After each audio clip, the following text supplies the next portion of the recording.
తాను జాగ్రత్తగా ఆలకించాను. ఇప్పుడు జ్ఞానులకు గురి ఏంటయ్యా అంటే, వారి ఎయిమ్ ఏంటి, వారి లక్ష్యం ఏంటి, వారు పెట్టుకున్న గురి ఏంటయ్యా అంటే, మేము ఏదేమైనా యేసుక్రీస్తు ప్రభువారి మా గురువు ప్రవచించిన, మా గురువు చెప్పిన ఆ బోధకుణ్ణి, ఆ రక్షకుణ్ణి మేము ఎలాగైనా కలుసుకోవాలి. ఇప్పుడు జ్ఞానుల లక్ష్యం ఏంటి, వారి గురి ఏంటి చెప్పండి? యేసు ప్రభుని ఏ విధంగానైనా కలుసుకోవాలి.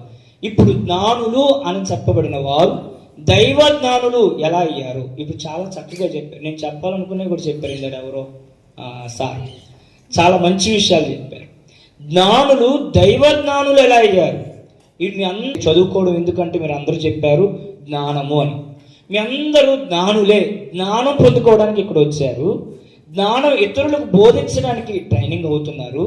నిజమే, జ్ఞానము ఎప్పుడు వెలుగొందుద్దయ్యా అంటే, దేవుణ్ణి ఆధారం చేసుకున్నప్పుడు మన జ్ఞానము దైవ జ్ఞానంగా మారి మనము ఇతరులకు ఆశీర్వాదకరంగా మారుతాం. ఇది గుర్తుపెట్టుకోవాలి.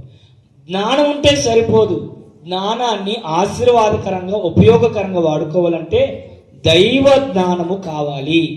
ఇప్పుడు జ్ఞానులు అనబడిన వారు దైవ జ్ఞానులు ఎలా అయ్యారో వాక్యంలో నుండి మనం చూస్తే, వారికి మొదట ఉందేంటయ్యా అంటే గురి.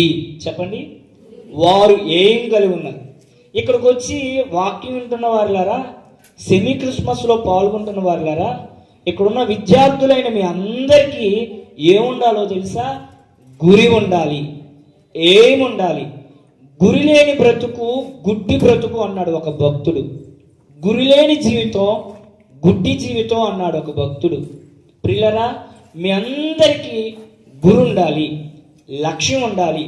జ్ఞానులకు ఏమేంటాయి అంటే, ఏదైనా నేను ఆ శిశువును, ఆ ప్రభువుని నేను కలుసుకోవాలని. అయితే ఈ గురిని సాధించుకోవడానికి, మనం పెట్టుకున్న ఒక లక్ష్యాన్ని సాధించుకోవాలంటే మనకు 3 లక్షణాలు ఉండాలి. 1 డిసైడ్ ఉండాలి, 2 డిసిప్లిన్ ఉండాలి, 3 డెడికేషన్ ఉండాలి. మన ఎయిమ్ని మనం చేరుకోవాలంటే, విద్యార్థులైన మీకు చెప్తాను, మన ఎయిమ్ని, మన గురిని, మన లక్ష్యాన్ని మనం చేరుకోవాలంటే, మనం సాధించాలంటే ఈ 3 లక్షణాలు జ్ఞానుల్లో ఉన్నాయి. యేసుక్రీస్తు ప్రభు వారిని గురిగా పెట్టుకున్నారు. మొదట వారు డిసైడ్ అయ్యారు. ఏముండాలి? మొదటి మాట డిసైడ్, రెండో మాట డిసిప్లిన్, మూడో మాట డెడికేషన్. ఈ 3 డీలు మనలో ఉంటే మనం కూడా మన లక్ష్యాన్ని ఖచ్చితంగా సాధించుకుంటాం. మొదట జ్ఞానులు డిసైడ్ అయ్యారు గురి విషయంలో. ఏం డిసైడ్ అయ్యారు? డిసైడ్ అంటే తెలుగులో అర్థం ఏంటి? నిర్ణయము. ఏం డిసైడ్ అయ్యారు వారి గురి గురించి అంటే, మేము అక్కడికి చేరుకోవాలి అని ఏం నిర్ణయించుకున్నారంటే, మా బంధువులు విడిచిపెడతాం, మా ఇంటిని విడిచిపెడతాం, మా భార్య బిడ్డను విడిచిపెడతాం, మా దేశాన్ని విడిచిపెడతాం, మేము ఏదేమైనా ప్రభువుని చేరుకుంటాము.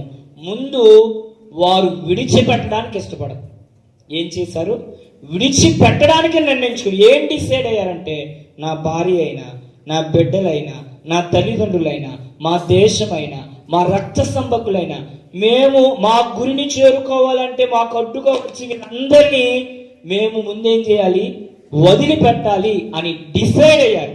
వాక్యం వింటున్న వారులారా, జ్ఞానము, మీరు దైవ జ్ఞానులు అయ్యి అనేక మందికి ఆశీర్వాదకరంగా మారాలంటే ముందు మీకు నిర్ణయం ఉండాలి.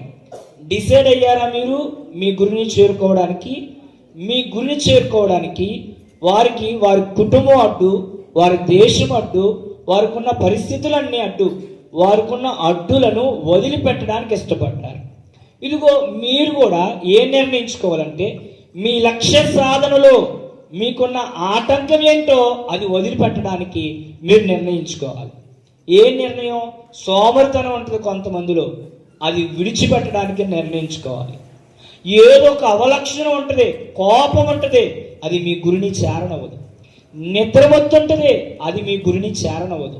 అబద్ధాలాడే గుణం ఉంటుంది, అది మీ గురిని, మీ లక్ష్యాన్ని చేరనవదు. ఏదో ఒక దుర్గుణము ప్రతి మానవుల్లో ఉంటుంది. ఇది మన లక్ష్య సాధనకు ఆటంకము. మీరు ఎప్పుడైనా